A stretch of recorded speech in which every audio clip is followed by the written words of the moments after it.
Hai semuanya, ketemu lagi bareng Mihu di sini. Oh iya, kali ini Mihu akan membawakan alur cerita dari film Donghua yang berjudul Battle Through the Heaven. Mihu mengingatkan sekali lagi ya bahwa konten ini full spoiler.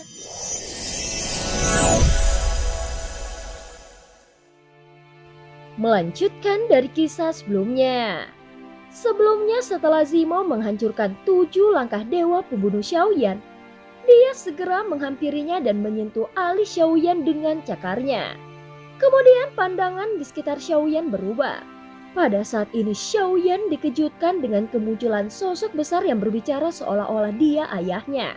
Dia akhirnya diperlihatkan suatu gambar tentang 2 bayi yang salah satunya merupakan calon raja generasi ke-14 klan Yuanzhen. Setelah sosok itu melakukan segalanya, dia hampir membunuh bayi yang terkandung di bintang. Dan sepertinya kehidupan bayi yang ada di bintang itu mulai lenyap. Saat ini bayi di dalam gendongannya memancarkan vitalitas kehidupan yang sangat kuat. Jelas bayi ini sepertinya baru lahir sekitar 1 bulan. Selain bintang di matanya, di antara alisnya juga ada segel bintang 9 yang terus mengembung. Ini merupakan teknik menukar kematian dengan kehidupan.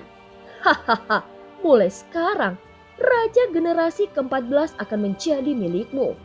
Kau juga akan memiliki semua sumber daya dari klan Yuanzhen. Setelah tertawa liar beberapa kali, pria itu bergerak menghilang dari sini. Saat ini hanya vitalitas lemah yang tersisa dan itu hanya seperti cahaya lampu yang bisa padam kapan saja. Pada awalnya bintang ini hijau yang penuh dengan kehidupan. Namun sekarang bintang yang mengandung bayi itu telah berubah menjadi gelap. Setelah beberapa waktu berlalu, ada seorang pria yang muncul. Dia memandangi bintang redup di depannya. Tiba-tiba seluruh tubuhnya gemetar dan wajahnya menjadi pucat. Klan Cimi, beraninya kalian berkelompok melawan anakku. Karena kalian ingin membunuh anakku, maka aku akan menangkapmu bagaimanapun caranya. Aku juga akan mengubur klan Cimi bersama putraku. Ucap pria itu melambaikan tangannya dan melihat kehampaan di sekelilingnya. Adegan yang terjadi sebelumnya segera terlihat di matanya. Dia melihat seorang pria menggendong bayi yang sudah dibedong dan merebut kekuatan bintang 9 milik anaknya. Adapun bayi yang dikandung di bintang sudah tidak lagi memiliki kekuatan. Bagaimanapun bayi itu terluka parah dan hampir menghilangkan sebagian besar vitalitasnya. Jika tidak segera diobati, maka bayi yang dikandung di bintang kemungkinan besar akan binasa. Tentu saja sebagai akibatnya akan kehilangan nyawa dan berubah menjadi bintang kematian. Pria itu melihat pemandangan di mana kehidupan bayinya. Pada saat ini pria itu melihat pemandangan di mana kehidupan bayinya tersedot keluar dan menyatu dengan bayi yang dibedong di dalam pelukan sosok lain. Tindakan ini setara dengan menghilangkan kualifikasinya menjadi seorang raja. Tubuh pria itu bergetar saat dia menengadah ke langit sambil mengeluarkan suara gemuruh yang mengejutkan. Dan terlihat 2 aliran air mata darah yang keluar dari sudut matanya. Aku harus membalaskan dendam anakku. Klan Cimi, kalian harus membayar 100 kali lipat dari masa depan yang mereka rampok hari ini. Aku akan menghancurkan seluruh klanmu dan tidak akan menyisakan siapapun. Kemudian pria itu menggigit ujung lidahnya dan mengeluarkan seteguk besar darah. Dia segera bergegas menuju bintang redup itu. Anakku, jika sebagian besar vitalitasmu telah musnah, dan bahkan jika kau selamat, ayah khawatir kau tidak akan bisa lagi menjadi garis keturunan klan Yuanzhen. Tetapi kau jangan khawatir, apapun yang terjadi, ayah akan selalu menemanimu dalam perjalanan hidup ini. Setelah mengatakannya, dia menggendong bayi itu dan membawanya ke suatu tempat yang ditutupi oleh salju. Saat ini salju tebal sedang turun dan pria itu masih menggendong bayi di pelukannya. Wajahnya tampak membiru dan dia tampak kedinginan. Dia sudah lama berjalan sampai pada akhirnya dia melihat cahaya api yang redup. Namun kemudian terdengar suara menderu di langit. Pria itu langsung menggertakkan giginya dan mengangkat kepalanya. Tampak saat ini seluruh tubuhnya gemetar. Klan Yuanzhen sedang dalam kekacauan.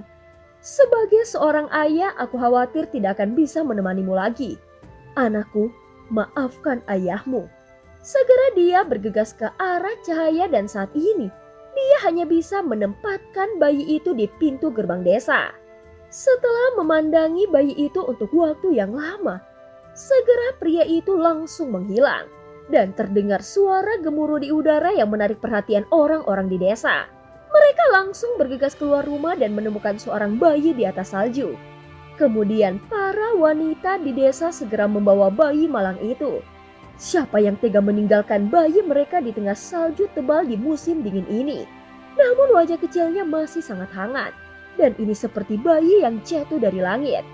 Izinkan aku memberimu nama Tianlin, ucap seorang wanita bergumam pada dirinya sendiri. Dan dia tampak penuh kasih sayang merawatnya. Dalam sekejap 10 tahun telah berlalu. Pada saat ini terlihat seekor binatang buas besar yang bergegas menuju desa. Namun saat dia tiba di pintu gerbang, binatang buas itu tiba-tiba berhenti. Dan ternyata di bawah binatang buas itu ada seorang pemuda yang memikulnya memasuki desa bersalju. Sebagian besar bintang ini tertutupi es dan salju selama 10 tahun. Adapun 5 tahun akan mengalami cuaca panas yang ekstrim. Bisa dikatakan bahwa lingkungan tempat tinggalnya sangat buruk. Dan wajah anak laki-laki itu merah. Dia bahkan berpakaian lebih tipis dibandingkan dengan orang lain yang memakai jaket kulit tebal. Bibi ini yang kedua dan ketiga, Tianlin telah kembali. Ucap pemuda itu berteriak keras dengan tangan di pinggulnya. Dia tampak sangat arogan dengan senyuman bahagia di wajahnya.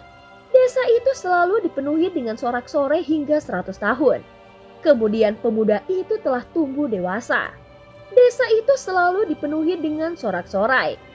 Hingga 100 tahun, kemudian pemuda itu telah tumbuh dewasa. Setelah 100 tahun dia keluar dari planet ini. Dan di antara alisnya ada segel bintang yang bersinar terang. Dia bermaksud mendapatkan pengalaman hidup dan mencari tahu dari mana asalnya. Waktu perlahan berlalu dalam ribuan tahun. Kemudian di atas batu besar yang melaju kencang seperti meteoroid di tengah kehampaan, ada sesosok yang duduk bersila dan ada segel bintang 9 yang bersinar di antara alisnya. Saat ini ada beberapa bintang besar di antaranya dan sosok itu adalah Tianlin. Ayah, sampai hari ini, kau tidak pernah membayangkan anak terlantar ini telah tumbuh dewasa. Aku ingin bertanya kepada dirimu sendiri kenapa kau meninggalkanku. Ucap Tianlin memancarkan aura yang mengerikan saat melihat ke arah bintang-bintang. Sementara itu di dalam klan Yuanzhen ada juga seorang lelaki. Dia memiliki postur yang ideal dan memancarkan sikap mendominasi. Tidak hanya ada segel bintang yang bersinar di antara alisnya. Namun saat dia perlahan membuka matanya, dia juga memiliki bintang kembar di matanya. Sial, siapa yang berani masuk sembarangan ke klan Yuanzhen kami? Di luar bintang-bintang ada beberapa penjaga klan Yuanzhen yang bergegas keluar. Segera sosok yang berada di atas batu itu langsung melangkah keluar. Dalam satu langkah terlihat sosoknya yang menculang ribuan kaki. Klan Yuanzhen meninggalkan putranya di tengah badai. Dan aku datang mencari ayahku. Ucap sosok besar Tianlin meraung tanpa menunggu jawaban.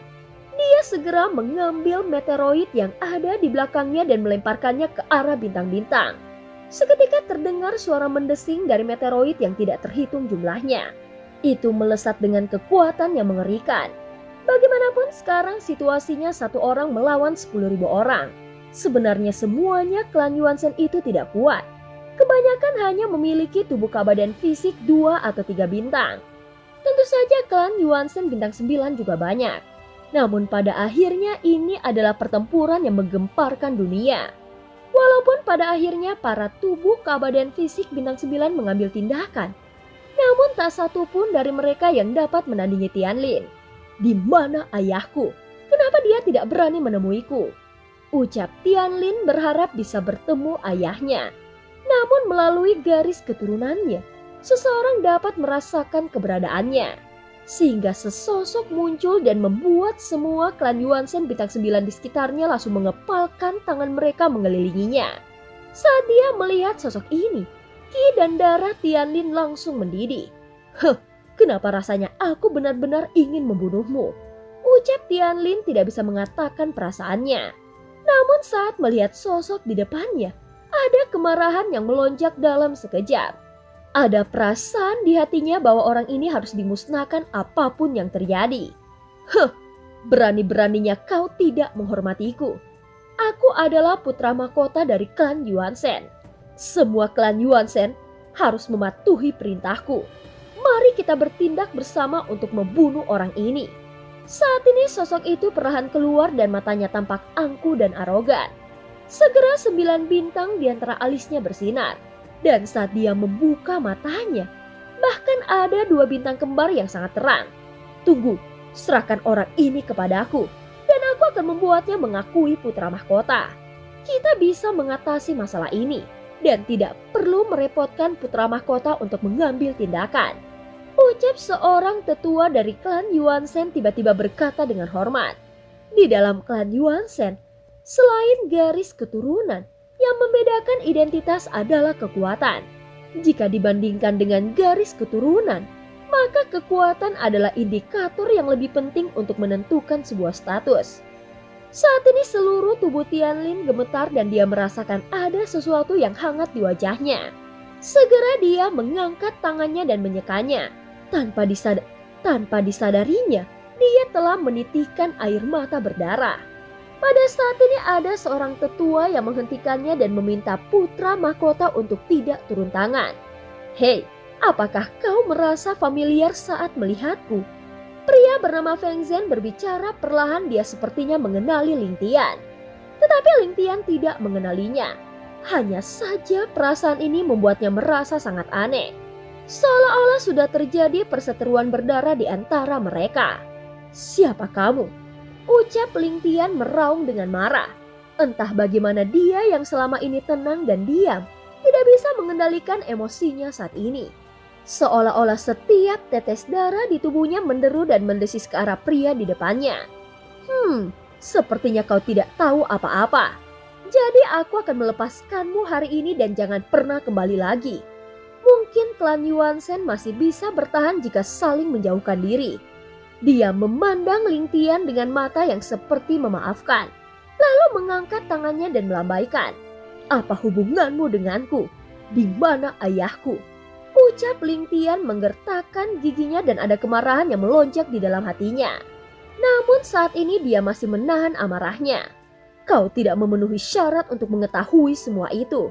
Kata-kata dinginnya masih terdengar begitu sombong, apalagi saat melihat ekspresi Ling Tian, sehingga membuatnya sama sekali tidak menganggapnya serius.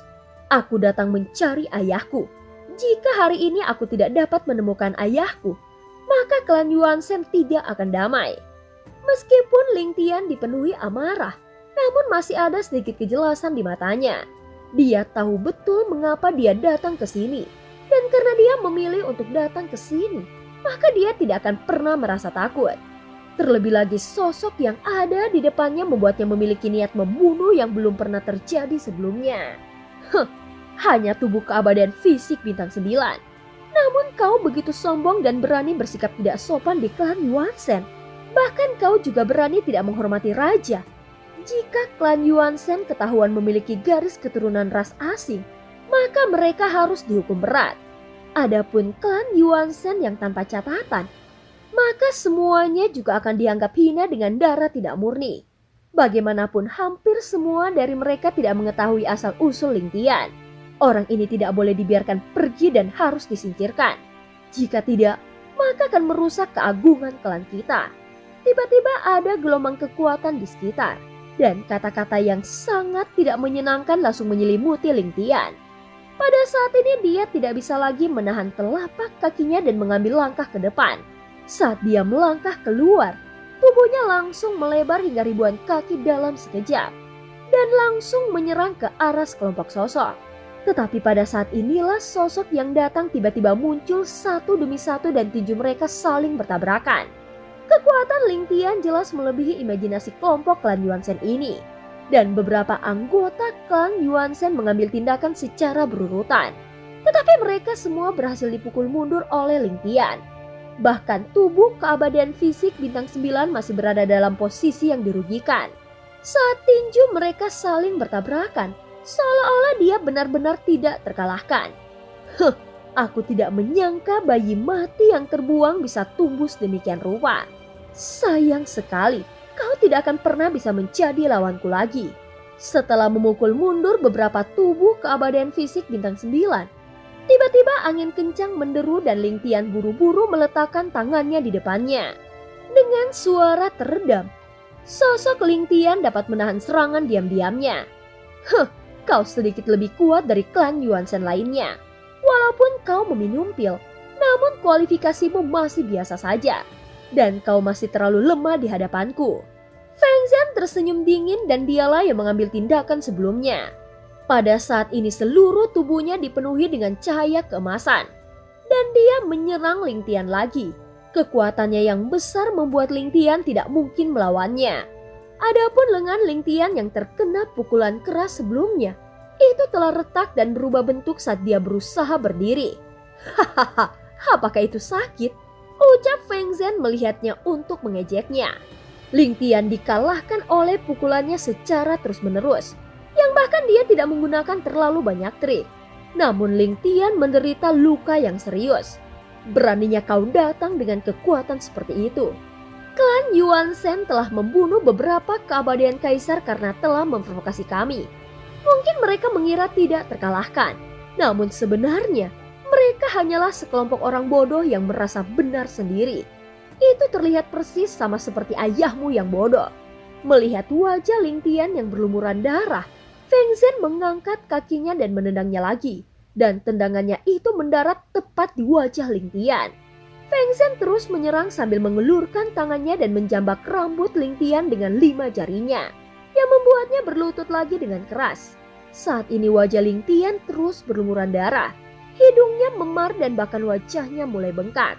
Sehingga dia hampir tidak bisa membuka matanya. Terlalu lemah, pantas saja ayahmu meninggalkanmu. Jika garis keturunan seperti ini tetap ada di dalam klan, mungkin itu akan diejek. Tampaknya ayahmu tidak akan menyangka bahwa orang yang tidak berguna sepertimu bisa bertahan hidup. Tapi sayang sekali, kau tidak punya kesempatan untuk mengejutkan ayahmu. Ucap Feng Zhen mengambil tindakan lagi dan dengan sinis berkata, sebenarnya dia tidak bermaksud membuat marah Ling Tian. Namun inilah karakter kebanggaannya. Melihat Ling Tian yang tidak bisa berdiri tegak, dia sepertinya menikmati kesenangan yang dibawa oleh momen kehancuran ini. Ayahku, di mana dia? Ucap Ling Tian bergumam sedih saat wajahnya terus berlumuran darah kental. Dan seluruh tubuhnya hanya bisa digambarkan dengan kata lebam. Walaupun dia terluka parah, namun Feng Zhen tidak pernah berhenti menyerangnya. Sepertinya Ling Tian tidak diberi kesempatan untuk pulih sama sekali. Meski begitu Ling Tian tetap bertahan. Karena dia masih belum tahu apa-apa tentang masa lalunya. Dia juga bahkan belum tahu siapa ayahnya. Kau tidak memenuhi syarat untuk mati dengan kebencian yang sama seperti ayahmu. Ucap Feng Zhen berteriak lagi dan meninju dadanya lagi. Seketika terdengar suara retakan tulang dan seluruh dada Ling Tian tenggelam. Setelah seteguk besar darah muncrat, Qi dan darahnya menjadi lemah. Sepertinya Ling Tian telah mencapai batasnya. Apakah ayahku sudah meninggal? Kenapa dia harus marah kepadaku? Ucap Ling Tian masih tersenyum sedih bahkan ketika dia terluka parah. Setelah keluar dari bintang tempat dia dibesarkan, Ling Tian tahu bahwa dia memiliki darah klan Yuan Shen. Tetapi dia menyembunyikan dirinya sampai dia dewasa. Sekarang Ling Tian datang ke sini untuk mencari tahu misteri pengalaman hidupnya. Meskipun dia memiliki banyak ibu dan ayah sejak masih kecil, namun Ling Tian tahu bahwa itu bukanlah ayah dan ibu kandungnya. Bagaimanapun status klan Yuan Shen di dunia tanpa batas sangat tinggi dan lebih unggul dari semua klan. Namun Ling Tian tidak pernah menggunakan identitasnya sebagai klan Yuan Shen. Karena dia membenci identitas tersebut di dalam hatinya. Karena kau hanyalah sampah. Klan Yuan Shen kulahir setidaknya dengan 1 bintang. Pikirkan dengan baik-baik kapan kau menerobos bintang 1. Apakah itu memakan waktu ratusan tahun? Dengan kondisi disabilitas seperti itu maka tidak akan ada ruang untuk bertahan di klan Yuan Shen. Kau seharusnya berterima kasih kepada ayahmu. Kalau tidak, kau tidak akan pernah memiliki kesempatan untuk hidup sampai sekarang. Atau bahkan mendapatkan kehormatan untuk melawanku. Ucap Feng Zhen memandang Ling Tian yang berlumuran darah dan terluka parah. Namun dia tampak semakin bersemangat dan terus berbicara. Itu saja yang bisa kuceritakan kepadamu. Aku tidak akan menunjukkan sesuatu lagi. Aku bisa memahami keinginanmu, ucap Feng Zhen sambil mengangkat tangannya. Dan saat berikutnya terlihat kepala besar yang terpenggal muncul di kehampaan. Itu sudah tidak bernyawa. Dan semua segel bintangnya baru hancur berkeping-keping. Saat Ling Tian menatap kepala di depannya, pupil matanya tiba-tiba menyusut. Tubuhnya bergetar hebat dan dia sangat marah. Hingga dia menyemburkan seteguk darah. Dan cerita pun berakhir. Terima kasih udah dengerin Mihu dari awal sampai akhir ya. Sampai jumpa.